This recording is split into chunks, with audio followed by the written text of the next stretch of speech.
అందరికీ నమస్కారం. ఆ రోజు శ్రీరామనవమి రోజు రాత్రి బయలుదేరి వెళ్ళాము. సరిగ్గా మేము బయలుదేరే సమయానికి ఇక్కడ వర్షం స్టార్ట్ అయింది. మేము వెళ్ళేటప్పుడు దారంతా వర్షం ఉంది. అక్కడికి తోట దగ్గరికి వెళ్ళేసరికి అప్పటికే వర్షం పడి ఆగిపోయింది. ఇక్కడ కూడా పడింది వర్షం. అయితే బాగానే పడింది. వర్షం పడింది, గాలి దుమ్ము వచ్చినట్టుంది.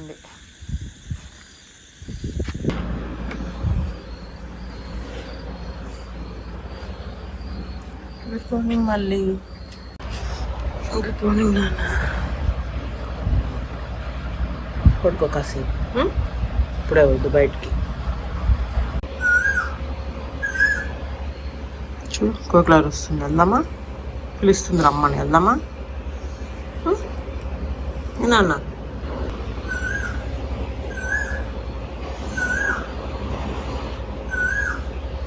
లెగవాళ్ళలోంచి ఏనాన్న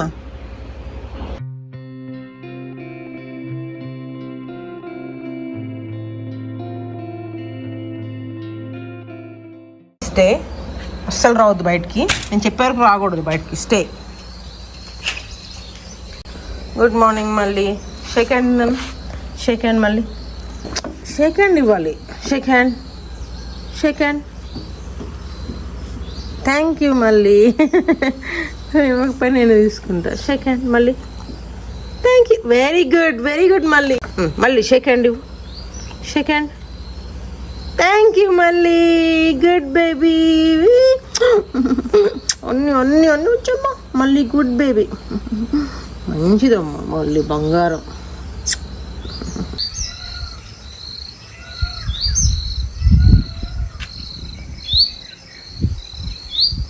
good morning Ganga. Good morning Sharada. Kasibabu good morning. Sharada Ganga వాళ్ళ రూమ్ పక్కన ఉన్న అరటి చెట్టు పెట్టి కూడా సంవత్సరం అయిపోయింది. మొన్న పువ్వు వచ్చిందండి.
ఏం కావాలి నాన్న? ట్రీట్ పొద్దున్న తిన్నావు కదా, మళ్ళీ కావాలా? ఎక్కడుంది ట్రీట్? అక్కడ ఉందా? కావాలా? సరే, అలా అడగకూడదు అన్నట్లు. తీసుకో. మ్యాంగో. మ్యాంగో నీ ఫుడ్ కదా, అది నీ ఫుడ్గా చెప్తున్నా. వాడి దగ్గర నుంచి ట్రీట్ లాక్కున్నావు, నీకు పడిపోతాయి ఇప్పుడు దెబ్బలు. వెళ్తే పడతాయి మ్యాంగో నీకు.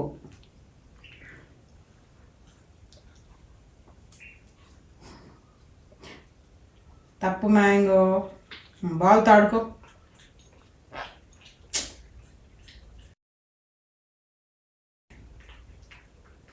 అది వాడిందానా? తీసేసుకుందా నీ ట్రీటు? అయ్యో లక్కీ నాన్న, మ్యాంగో తీసేసుకున్నాడా నీ ట్రీట్? తీసుకోవాడు దగ్గర, తీసుకో, నీది కదా, తీసుకున్నానా?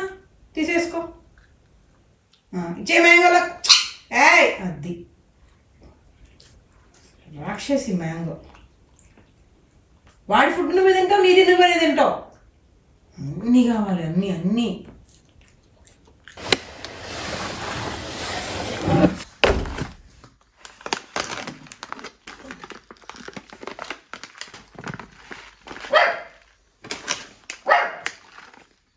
ఇవి నేను ఈ మధ్య రీసెంట్గా తీసుకున్న దేశవాళీ రకం అండి బియ్యం ఇవి.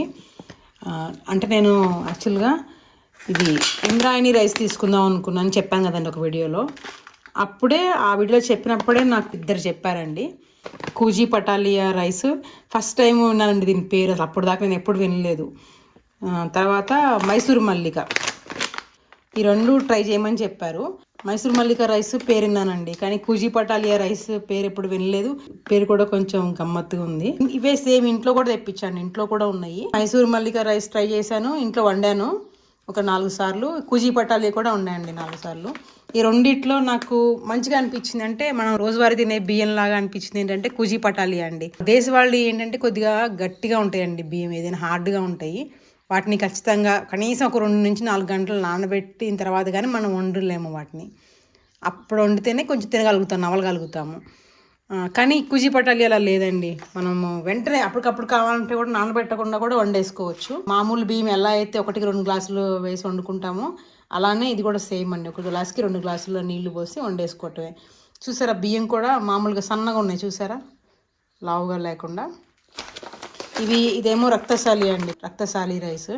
ఇదైతే నేను పేరు విన్నాను కానీ ఎప్పుడు వండలేదు.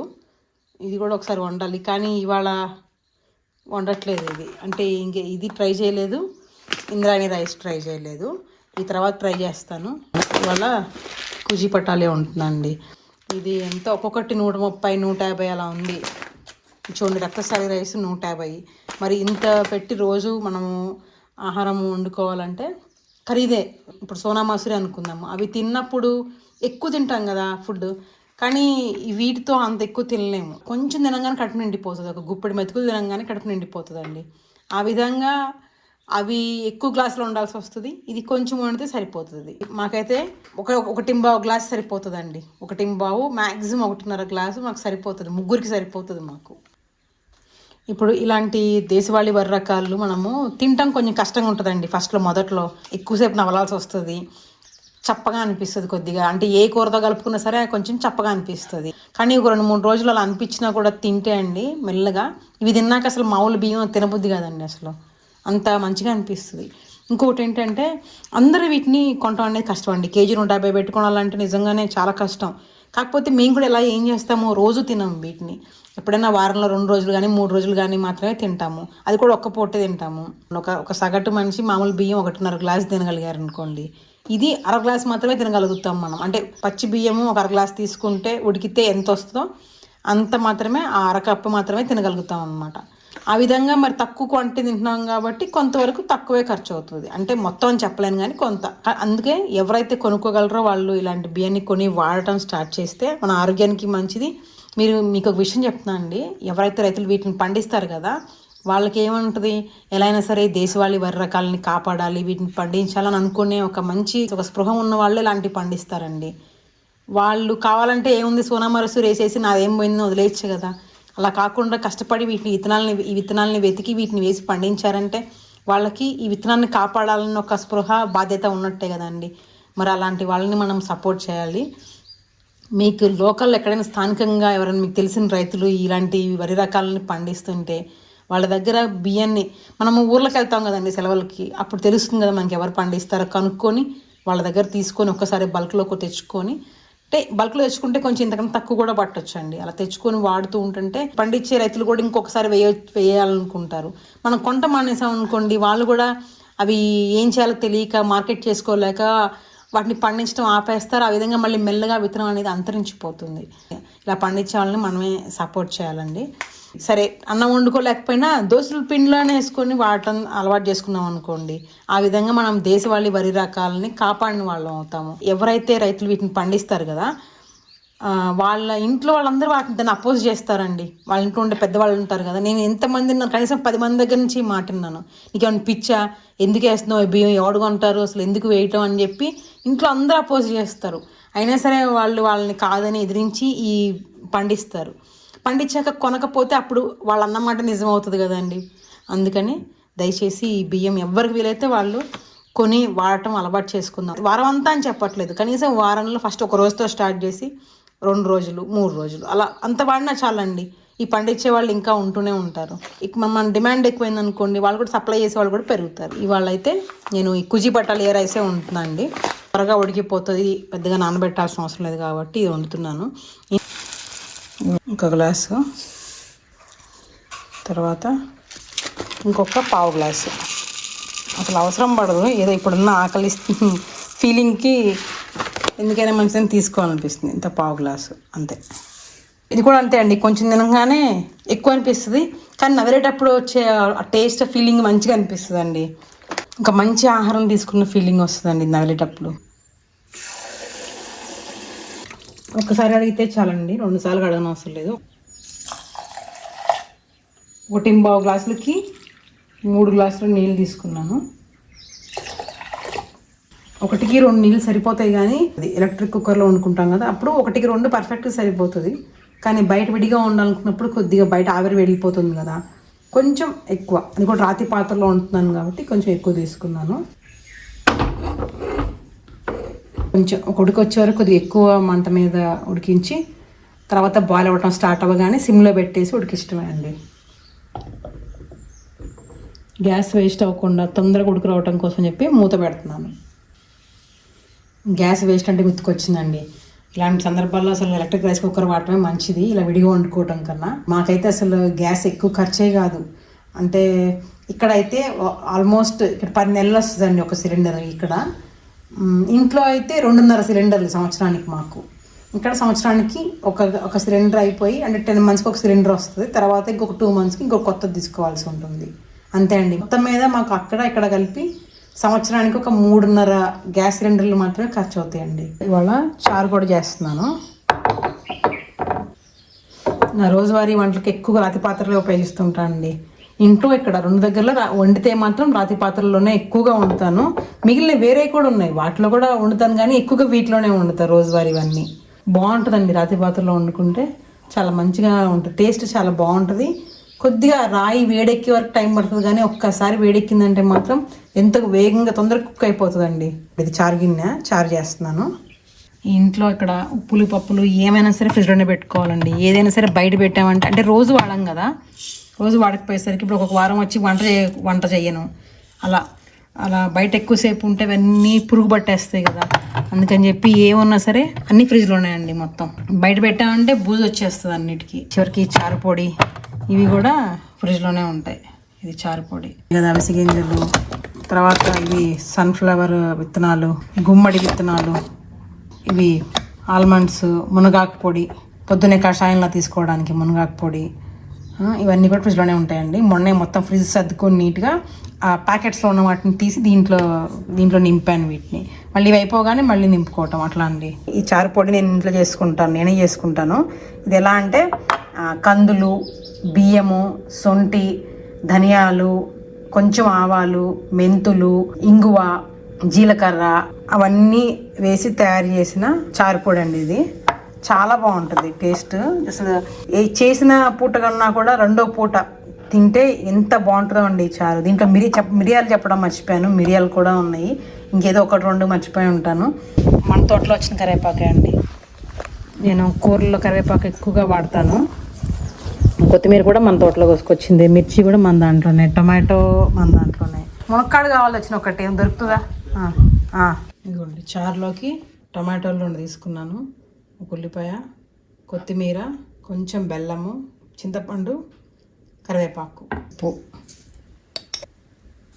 చారు పొడిలోనే పసుపు కూడా వేసాను, కానీ కొంచెం 1 టేబుల్ స్పూన్.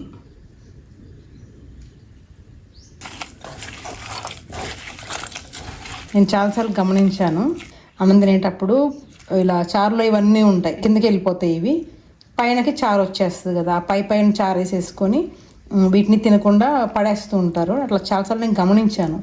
అయితే వీటిలో ఉన్న సారం మొత్తం నీళ్ళలోకి వెళ్ళిపోతుంది, బలమే. కాకపోతే దీంట్లో మొత్తం ఫైబర్ ఉంటుంది కదండి, అందుకే వీటిని కూడా తినాలి, దీన్ని పక్క తీసి పడేయకుండా.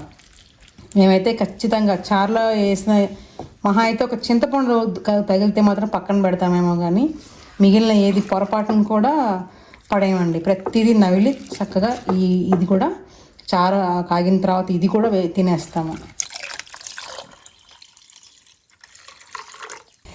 ఇదిగోండి, ములక్కాళ్ళు కూడా చారులో వేసేస్తున్నాను.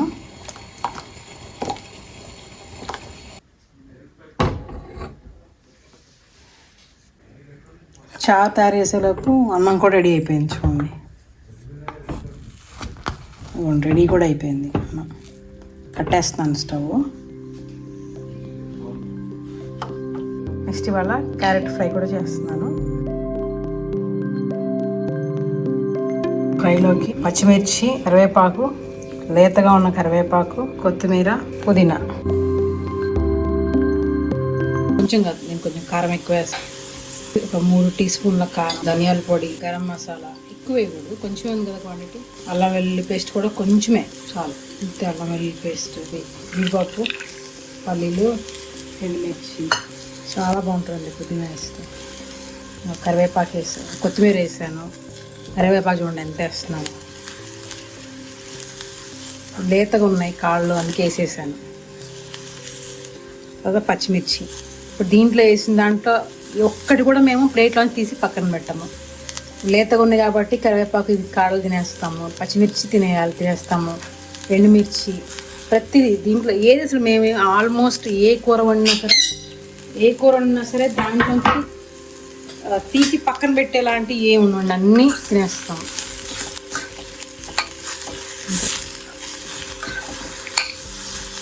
ఇది త్వరగా అయిపోతుంది, టేస్ట్ కూడా చాలా బాగుంటుంది.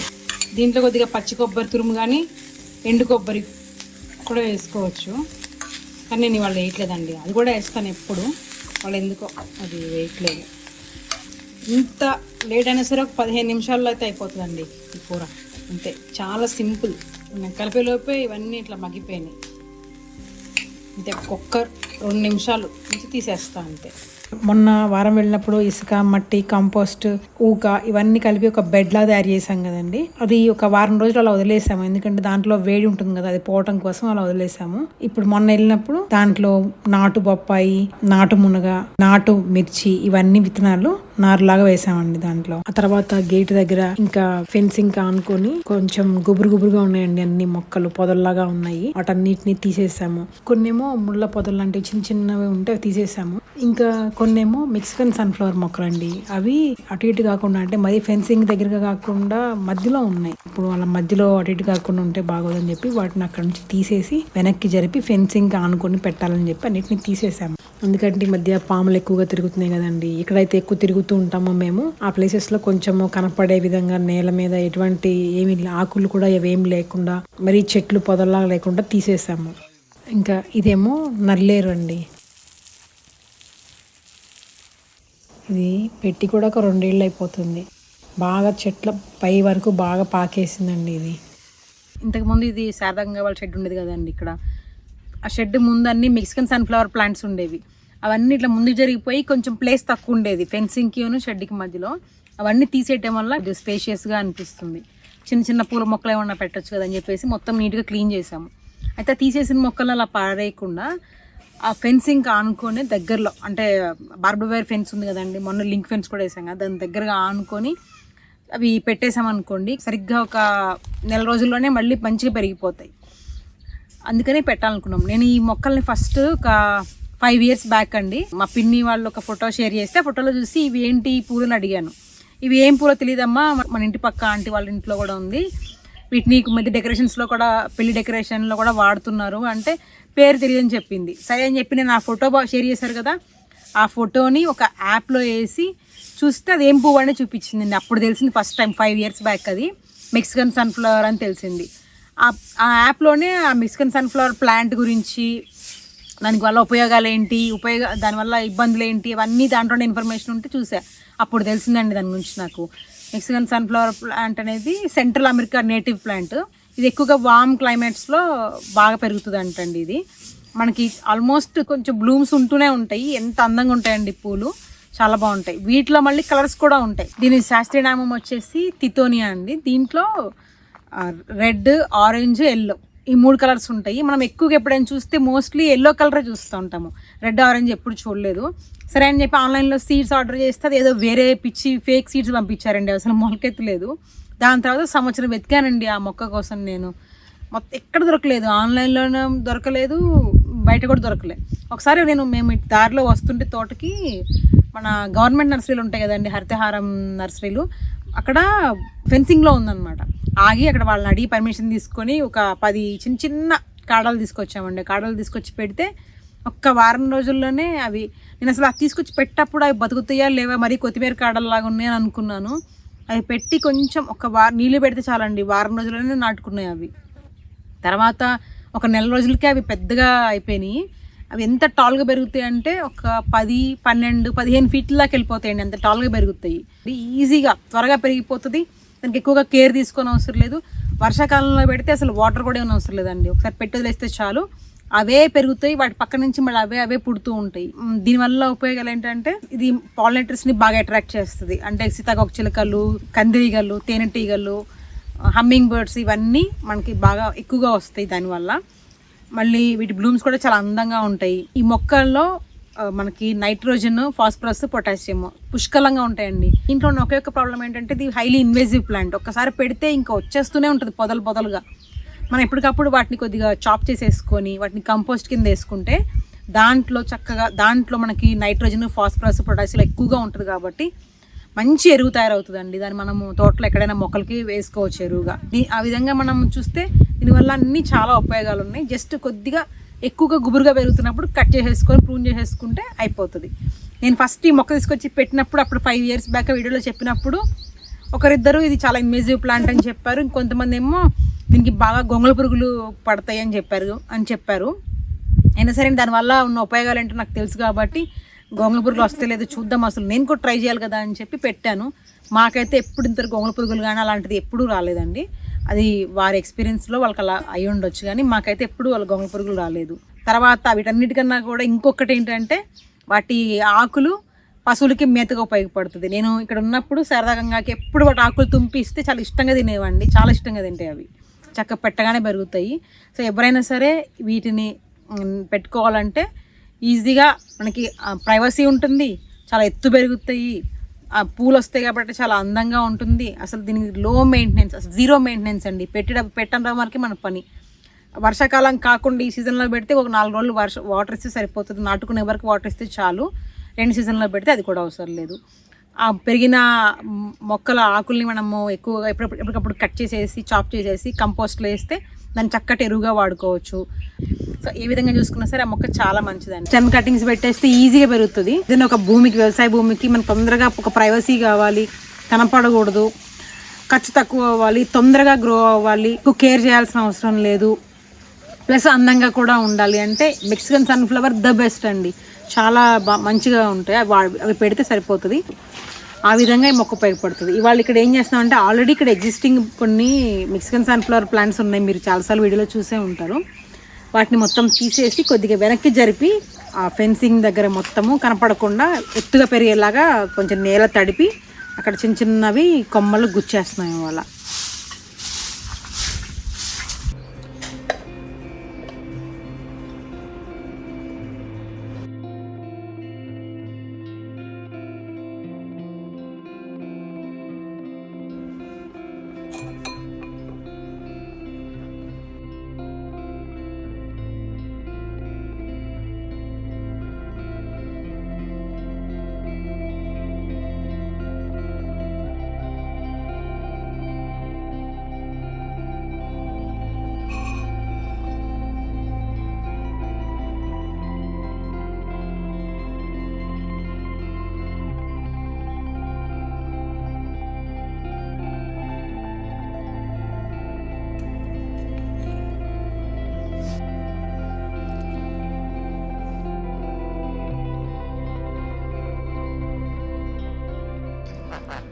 గ్లాసు బాగుండే అయినా కూడా అన్నం మిగిలిపోయింది.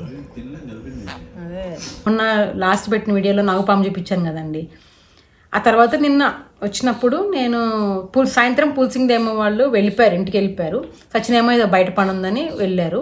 మ్యాంగో పడుకున్నాడు. ఇంకా నేను, లక్కీ, స్నూపీ ముగ్గురు ఉన్నాము. స్నూపీ ఇక్కడ ఇంటి పక్కన పడుకున్నాడు. లక్కీని వాకింగ్ కోసం చెప్పి బయటకు వదిలేసానండి. వాడు ఏం చేస్తాడు పాపం, మొత్తం తిరుగుతూ ఇట్లా స్మెల్ చేసుకుంటూ వెళ్తాడు కదా, వెనక్కి ఫైలేర్ వైపు వెళ్తుంటే నాకు ఎందుకో మంచిగా అనిపించకుండా వద్దు లక్కీ నన్ను అని చెప్పి గట్టిగా అరిచి వాడి దగ్గరికి వెళ్ళిపోయి వాడిని ఎత్తేసుకున్నా. ఇంకెళ్ళకట్టు వైపు కానీ అట్లా ఎత్తుకొని తిరిగి ఇట్లా వెనక్కి వచ్చేద్దాం అనుకున్నప్పుడు ఇట్లా ఫైలేర్ వైపు చూశానండి ఒకసారి. ఎందుకో చూస్తే అవి అవిసె మొక్కలు ఉంటాయి కదండి, సెసబేనియా గ్రాండిఫ్లోరా. ఇంతకుముందు మీకు వీడియోలో చాలాసార్లు చూపించాను చెట్లని, దానికి ఎర్ర పువ్వులు వచ్చినాయి కదా, అలాంటిదే నేను తెల్లవి కూడా పెట్టాను. తెల్లది పెడితే ఫస్ట్ టైం నిన్న తెల్ల అవిసె చెట్టుకి పువ్వులు వచ్చినాయి. నాకు భలే అనిపించి వీడియో తీద్దామని చెప్పి కొంచెం ముందుకు వెళ్ళాను, లక్కీని ఎత్తుకునే వెళ్ళాను. ఆ వీడియో తీసేటప్పుడు లక్కీ లెఫ్ట్ హ్యాండ్తో పట్టుకుంటే బరువుగా అనిపించాడని చెప్పి వాడిని కొంచెం కింద పెట్టా, నాన్న స్టే అని చెప్పా వాడికి. వాడు ఏం చేశాడు, మెల్లగా నేను ఇట్లా వీడియో తీస్తుంటే వాడు కొంచెం ముందుకెళ్ళాడు. 5 లేయర్లో ఒక గట్టు మీద వాడు చివరికి వెళ్ళిపోయాడు. నేను అయినా సరే వాడిని వెళ్ళనివ్వకూడదని చెప్పేసి సరే లక్కీ నాన్న వద్దు అని చెప్పి వాడి దగ్గరికి వెళ్ళి పట్టుకున్నవాడిని. ఏదో ఒక నిన్నంతా గాలి లేదు, ఏం లేదండి, పక్షుల అరుపులు కూడా లేవు, నిశ్శబ్దంగా ఉంది బాగా వాతావరణము. అయితే ఏదో ఒక ఎండుటాకుల మీద నుంచి ఏదో వెళ్తున్న శబ్దం వచ్చింది నాకు. చూస్తే కింద ఎండుటాకులు కూడా లేవు అసలు, అప్పుడే నీట్గా మొత్తం కలిపి తీసేసారు. సరే అని చెప్పి ఇలా కొంచెం చుట్టుపక్కల చూస్తే ఆ పక్కన ఒక తీగ ఎండిపోయి ఉందండి. దాని మీద నుంచి పెద్ద పాము వచ్చి చెట్టు ఎక్కుతుంది, మెల్లగా స్లో ఎక్కుతుందండి. ఆ పాము ఏం పాము నాకు తెలియదు, దాని కింద పాటే కనిపిస్తుంది, దాని అడుగు భాగం కనిపిస్తుంది, లైట్గా పేల్ ఎల్లో కలర్లో ఉంది, అది క్రీమ్ కలర్ లాగా. సో పైన టెక్స్చర్ చూడకుండా పాము ఏంటనేది తెలియదు కదండి, నాకు అదేం తెలియలేదు. కానీ పాము మాత్రం చెట్టు ఎక్కుతుంది. ఒక్కసారి నాకు గుండె ఆగిపోయిందండి దాన్ని చూసి. అసలు నాకు నేను కదలాలా పారిపోవాలో కూడా తెలియలేదు, నా మైండ్ బ్లాంక్ అయిపోయింది ఒక్కసారి దాన్ని చూసి. ఇలానే ఆ పువ్వు వీడియో తీసుకుంటే ఇలానే పెట్టేశా. అమ్మో లక్కీ నాన్న, ఇంక నయ్యం, నువ్వు ఎంత వెళ్ళితే ఘోరం రా. అమ్మో బాబోయ్.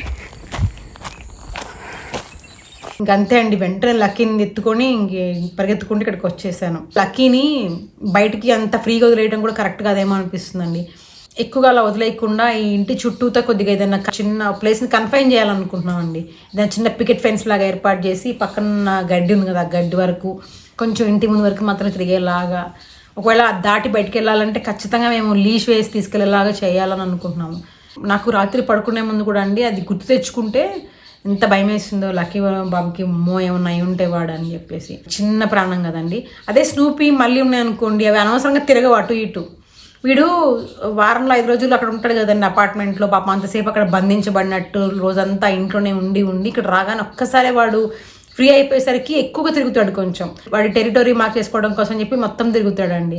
అదే ఒక 3-4 రోజులు ఎక్కువసేపు ఉన్నాడు అనుకోండి, మళ్ళీ పాపం వాడు కూడా వాళ్ళనే ఒక పక్కకు కూర్చుంటాడు, ఏం అల్లరి చేయడు. 2 రోజులే కాబట్టి ఎగ్జైట్మెంట్ ఎక్కువ తిరుగుతాడు, అది ప్రాబ్లం వాడితో. సూపియను మళ్ళీ అలా చెయ్యవు. ఎటు పైకో కిందకో గుర్తుందిగా.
నెలలో ఫస్ట్ టైం అండి మన తోటలో ఆలుగడ్డలు వేయటం.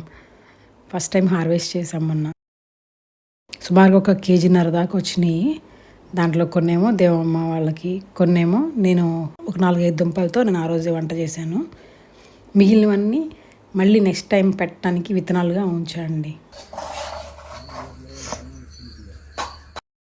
ఆ రోజు సాయంత్రం ఇంటికి వెళ్ళేటప్పుడు మన తోటలోనే పండిన వంకాయ, ఆలుగడ్డ, ములక్కాడ, టొమాటో అన్నీ ఉన్నాయి కదండి, వాటితో కూర చేసి క్యారేజ్లో ఇంటికి పట్టుకెళ్ళాను.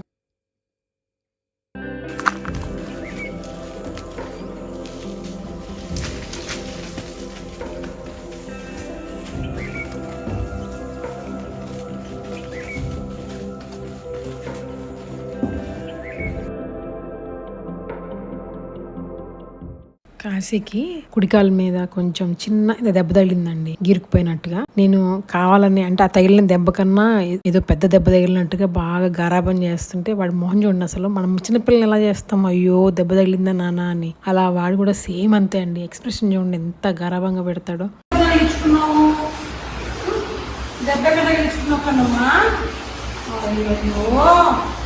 చిన్ని బాబుకి దెబ్బ తగిలిందా? చిన్ని బాబుకి ప్రస్తుతం రాదు, ప్రస్తుతం రాదు, వాడికి ప్రస్తుతం అంటే మంచిగా ఉంటుంది. చిన్ని బాబుకి దెబ్బ తగిలిన కాశీ ఎంత చికెన్ రెడీ కదా.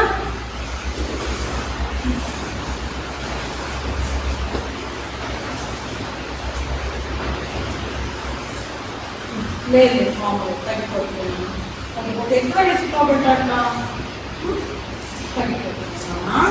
సరేనా? గుడ్ బేబీ చిక్కుతాండి కదా. లేదు మామూలు మొహం పైకలు, మొహం పైకలు, పైకలు.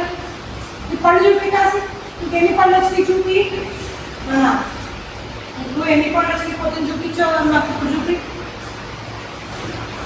తిన్నాను వచ్చంట మళ్ళీ అంతా తిను.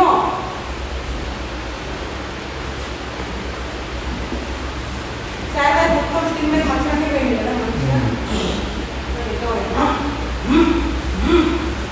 ఇదే అండి నేను ఎగ్జాక్ట్గా కోరుకుంది, వాటితో పాటు అక్కడ కూర్చోవాలని. అందుకే అది అలా వాటి ముందు కొంచెం ప్లేస్ ఖాళీ ఉండేలాగా కట్టించుకుంది. ఇంతకు ముందు పాత సరదాగా వాళ్ళ రూమ్ లో ఉన్నప్పుడు నేను అవి మేత వేసే తొట్టి మీద కూర్చొని వాటితో ముచ్చట్లు పెట్టేదాన్ని. తర్వాత కాశీ వచ్చేసరికి కొంచెం ఇరికైపోయి అలా కూర్చోవటం వీలు పడకుండా అయిపోయింది, వాటితో టైం స్పెండ్ చేయలేకపోయేదాన్ని. అందుకే అండి వాటితో టైం స్పెండ్ చేయడానికి వీలుగా అక్కడ కూర్చొని ఎంతసేపు అయినా అలా వాటి ముందు కూర్చోడానికి ప్లేస్ ఉండేలాగా చూసుకున్నాను.